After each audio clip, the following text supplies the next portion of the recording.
สบายดีพี่น้องพบกับสองพุทธไทยซะแนวพี่น้องพอกันอยู่ในเฮือนครัวอีกคือเก่านะพี่น้องเนาะพอกันยามแดงพี่น้องมื้อนี้แม่พุทธสิมาเฮ็ดอันนี้ซูแม่ใหญ่กินซูยาเนาะนี่เคยเอิ้นนะมันก็ติดปากเนาะเอิ้นยาเป็นแม่ใหญ่สิมาเฮ็ดอันต้มจืดปลานิ่นซูแม่ยากินไปกินแต่แนวแห้งเบิดมื้อเบิดเป็ดเนาะก็เลยว่าสิมาเฮ็ดแนวสดน้ำสู่เรากินก่อนซอยหัวผักเทียมหัวผักบัวหัวผักเทียมแกะกาบออกอิหยังเดี๋ยวเรียบร้อยเบิดนะหัวผักเทียมทำหัวผักเทียมก่อนจะเอาหัวผักบัวลงน้ำหลัง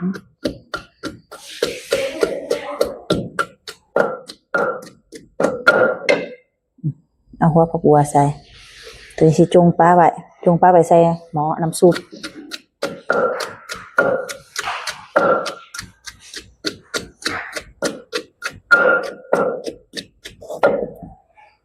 ปรุงก่อนใส่ข้าวเหนียวก่อน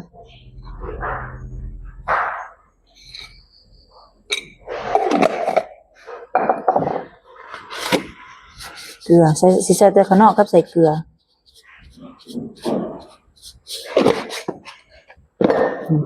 น้ำปลาบริใส่ปลาแดกบริใส่เนาะ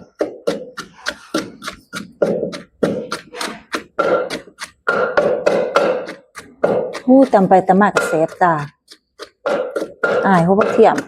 หัวผักบัวเลยนะแห้งแสบตาเสียปลาลูกแล้วเนี่ยนี่ปลานิ่มพี่น้องฝากมาเดี๋ยวรอเอาปลาขึ้นมาแต่ในสาหาตูก็มาเอาสันยางคักเนี่ยก็มาฝากขั่วแล้วก็มาฝากเสียลงใส่กระโขกตำ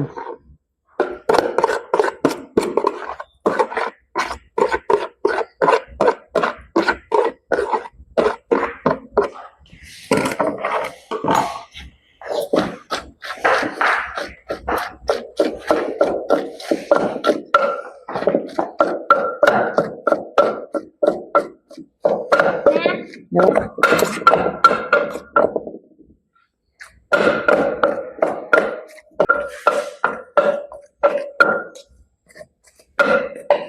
จะเอาไข่ใส่น้ำมันไข่ใส่มันจังสินมแสบหากินอีหยังเนี่ยหากิน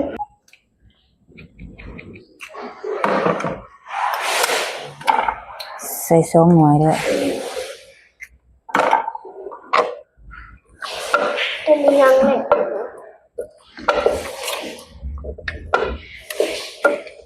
สิเฮ็ดต้มจืดชูแม่ใหญ่กินต้มจืดปลานิ่นลูก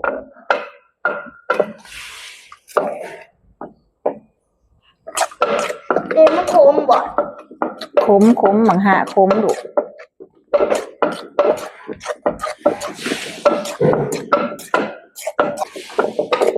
เปิดหม้อไว้ก่อนเฮ็ดใส่หม้อแรงเอามานี่บ่ได้ล้างไฟใส่อันนั้นใบขี้หูดกับหัวสิไข่ก่อนใบขี้หูดกับหัวสิไข่ซอยอะไรซอยพี่น้องเอ้ยอันนี้มันผักหอมเปรย์ผักหอมจีนป้าไปใส่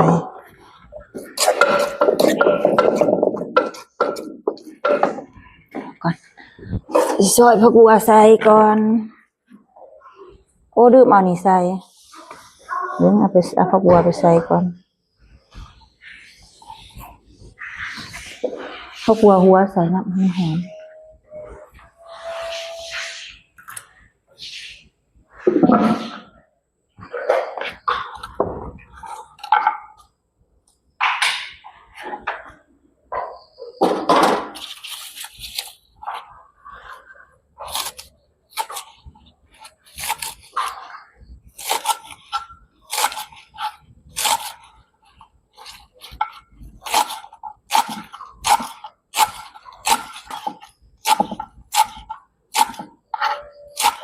อากาศนี่ก็ต้องพูดดีหอนอยู่คุมือ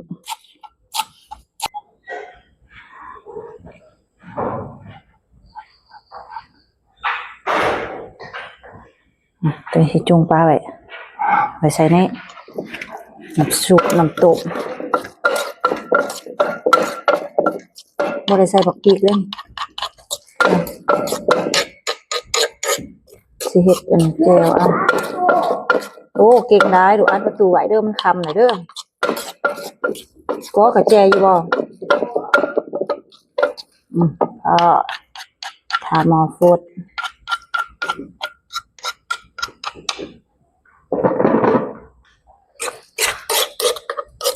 บ่ได้เฮ็ดเป็นตอนบ่ได้เฮ็ดเป็นตอนเฮ็ดเป็นฝานฝักเอาแบบนี้เอาเลยพอจังกินง่าย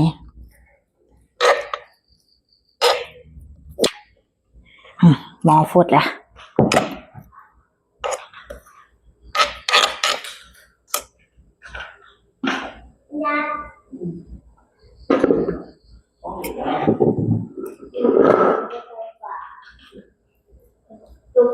โอ้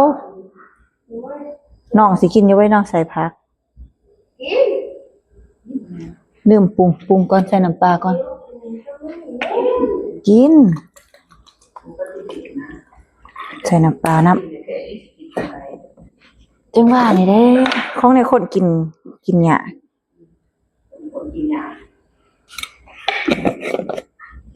คนกินหยาเด้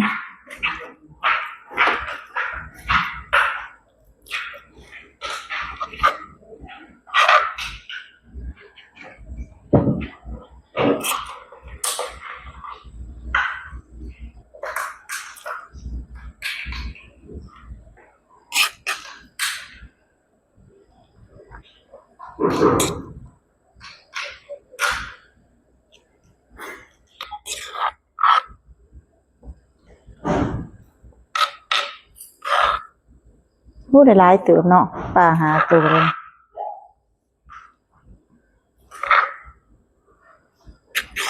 ปลาขึ้นมาหาตัวได้หลายเติบ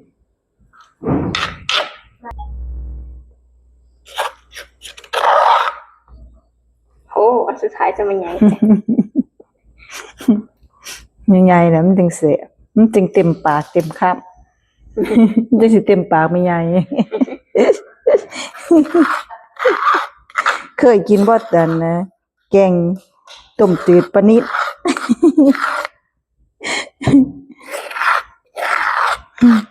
เฮ็ดต้มจืดปลานิด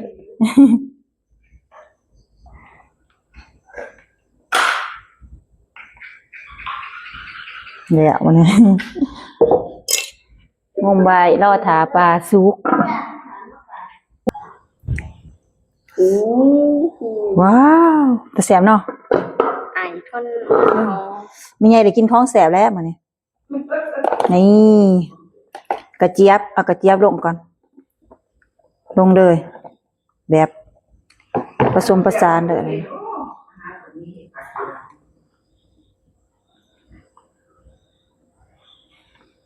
นี่ต้มจืดจะเป็นต้มจืดจะเป็นต้มลูกศิษย์เนาะ ต้มลูกศิษย์ปลาแล้วเนี่ยนี่ใส่กระเจี๊ยบนะเอากระเจี๊ยบมาต้มใส่นี่ให้แม่ใหญ่กินนะแม่ใหญ่กินผักให้หลายแม่ใหญ่เอามากินผัก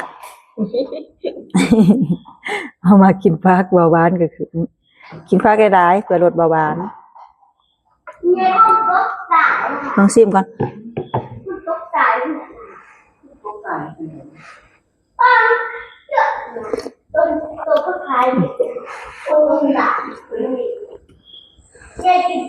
แซ่บแล้ว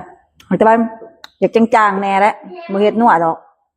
บ่เฮ็ดนัวแห้งเฮ็ดสิจางๆไว้เพื่อสดน้ำจะน้อยกระเจี๊ยบสุกป่งหมดนี่แบบจริงแบบคนโดนไม่ได้ค่ะแบบคนโดนตัวอันเนี้ยตัวเดินไหลขันตัวตัวป่าตัวมีเจลมีก็ไปใหม่โอ้เนี่ยมันจับเลยจับลูกคือมันมีเงินหาเกียมกินข้าวลูกแม่ตาของกินบอกให้แม่ใหญ่กินน้ำในตีมาเกียม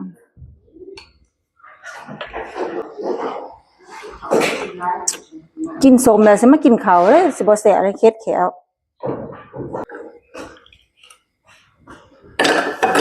โอ้หอน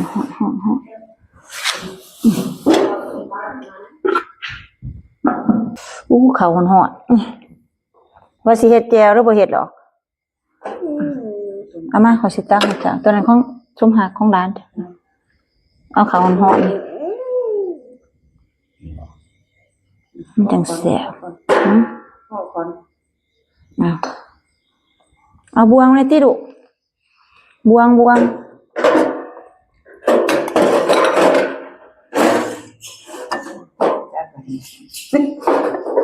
กินได้แต่ละเนาะกินได้แต่พอ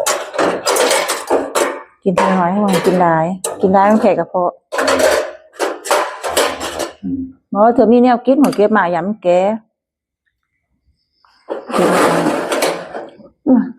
เค็ดแขว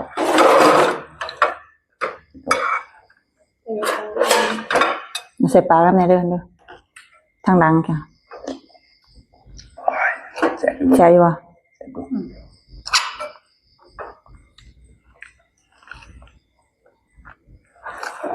ก่อน นี่ของชาชมหักเอาตัวนี้พี่ชมหักมานางอยู่พี่อยู่เบื้องนี้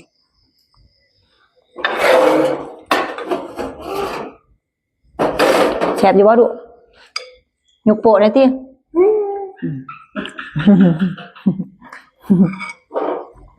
มาเริ่มพี่น้องกินข้าวแรกน้ำกันพี่น้องต้มแกงจืดปลาเนี่ยซูมันใหญ่กินมั้ยแซ่บได้แล้วบ่วง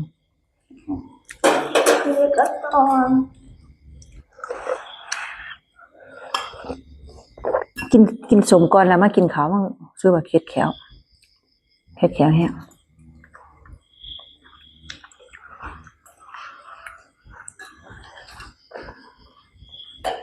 จะเคยกินอยู่บ่แบบนี้แบบนี้เนี่ยเฮ็ดแบบนั้นก็กินง่ายครับฝากเอามาเฮ็ดแจ่วบ่เฮ็ดดอก ไม่เห็นอะไร ให้แบบนั้นเอาบ่ได้ใช้ของพริกถ้าแม่สิจ้าง กินได้ซ้ โอ้ยกินเค็มมึงกูจะว่าเลย ำกินได้อยู่ โอ้นี่ก็ยังว่าอยู่ยังนัวแห้งเลยได้นี่สำหรับข่อยได้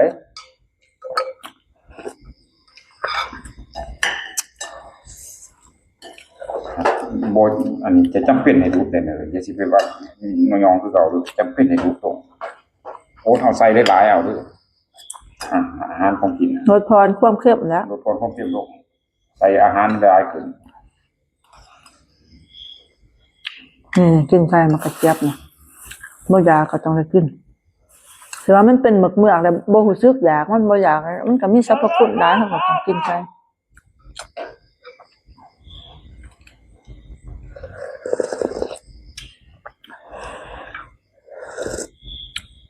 ขนาดต่างๆเนี่ย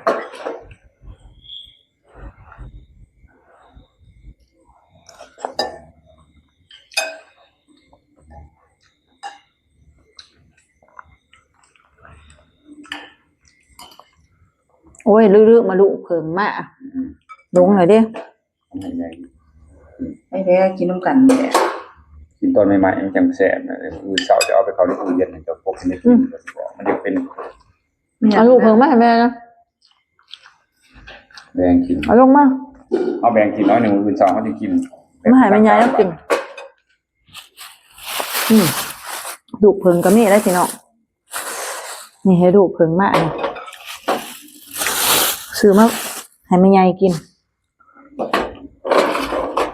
ตัวนี้มันอยากแก่นี่ตัวทั้งเถิงตัวดุมนี่มันอ่อนแน่แต่ว่างวดนี้บ่อยากอันนั้นบ่อยากงามปานใด เดี๋ยวนะ งวดนี้ที่งวดบางกรหันที่แสบงามแน่นี่ตัวนี้มันอ่อนแน่เนี่ยเอาเกลือบ่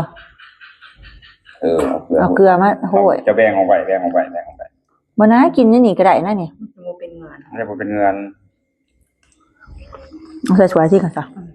โอ้เผ็ดแก้วกินตัวอ่อน พ่ออื่น ไว้กินตัวอื่นนี่ล่ะ ผลไหนบอกว่า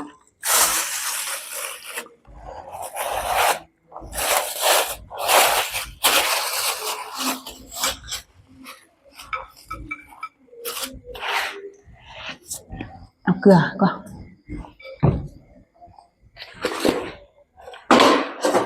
เกลือซะหน่อยบ่ ใช่หน่อยแหละเพราะว่าหนึ่งได้เอาละ เฮากินสดๆจังซี่มันจะแซ่บมื้ออื่นมันก็บ่เป็นตากินได้ เขาไหลบางเสาร์นี่ไหลบางเสาร์แล้วเพิ่นก็โทษใส่คอยว่า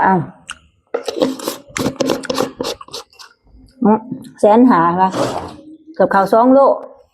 เพิ่นก็ว่าตื่มเด้อขอก็เรียกว่าปั่นกันครับ กินตัวไหนบ่ต้องพาก็ได้แม่กินตัวไหนสิไปเป็นทาก็ได้ในหมอนี่คนหลาย หาจะได้กินอยู่ก่อน เขาทั้งเอาไม้กันบ่พอ ขึ้น อันนี้ ปั่นกันคนเคิงก็เกิดตุย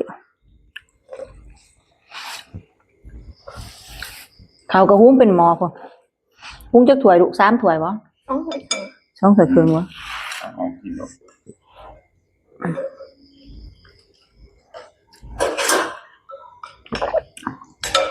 หมานี่ไงบ่ทันลง หึ หมานี่ไงบ่ทัน เอากระเจี๊ยบหมอ เขาจะทำนี้ให้ต้องพาก็มาหน่อยๆแล้วประมาณนั้น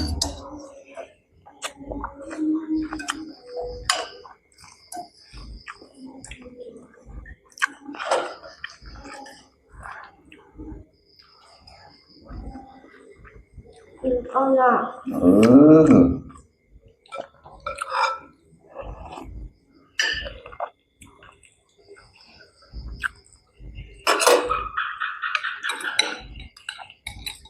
เอามาถ้วยค่ะนี่อันนี้ใส่หยัง แล้วมันสิกินปนกันเลย อ้าวกินใส่เลยมันสิเป็นหยัง ซับกันน้ำที่เราจะมาอีก นั่นก็อิ่มก่อนบ่ได้กินอีก แน่นอนว่าอีมตัวนี้แหละกูก็กินบ่ได้อีกดอกเขาสิว่าตอนจะนำซับจะนำกินไปเป็นแสบเลย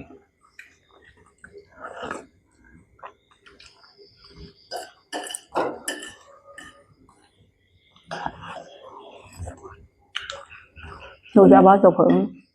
เอาบ่ตัว เขาใหญ่จะกินเขาเนี่ยทำเขาใหญ่ หมูก็ปลาแล้วหั่นแหละ หัวหมูใส่บางเทศ กินบ่ได้ว่าดุเผิงพุ่นน่ะ ใส่ ซ้ำกันนะ ใส่กลางโถใส่เป็นยังลูก จ้ะ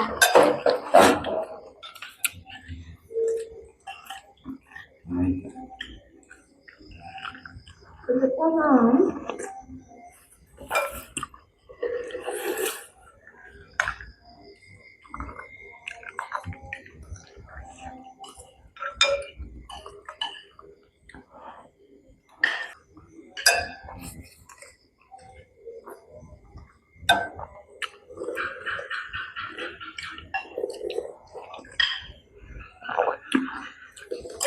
กินแนวแห้งอยู่เบิดมื้อเนาะ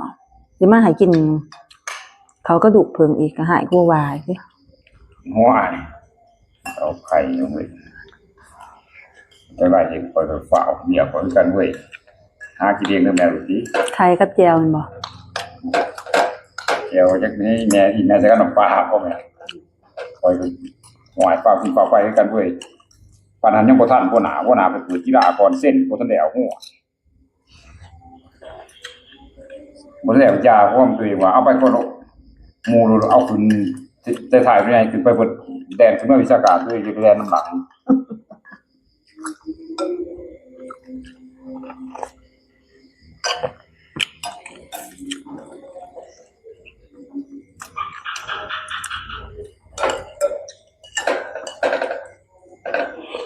ทางเอาตอนป่าเลย ยังลายอยู่ในหมอ ได้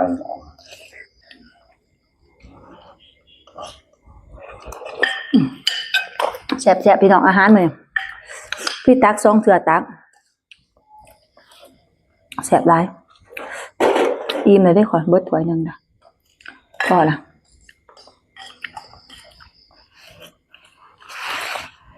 ไอ้ว่าเขา เอาเลย มา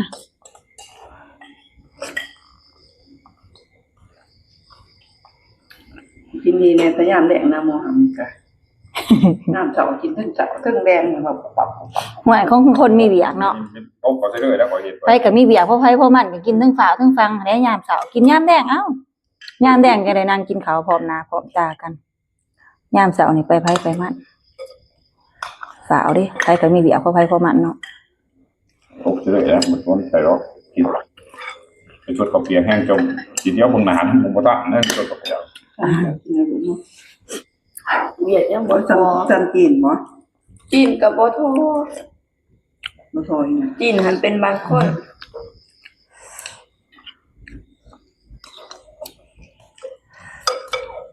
อันนี้บ่เข้าใช่ไหม พอจะได้เข้า โดนกี่โดน กินตอนใส่ลูกเพิ่งกินใส่มันเขาอิ่มก็กินตอน พักนะดีใจพัก แซ่บๆอิ่มแล้วก่อน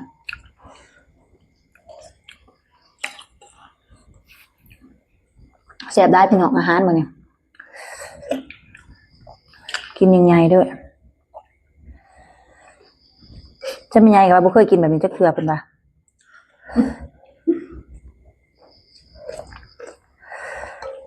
บ่แม่นแม่ใหญ่ย่าหาเอิ้นแม่ใหญ่เอิ้นแต่แม่ใหญ่ติดปากเบิดแม่ใหญ่ก็เอิ้นแม่ใหญ่ย่าเกิดแม่ใหญ่คือกัน ข้าวเปิดเว้ยเรียกอะไรเปิดแล้ว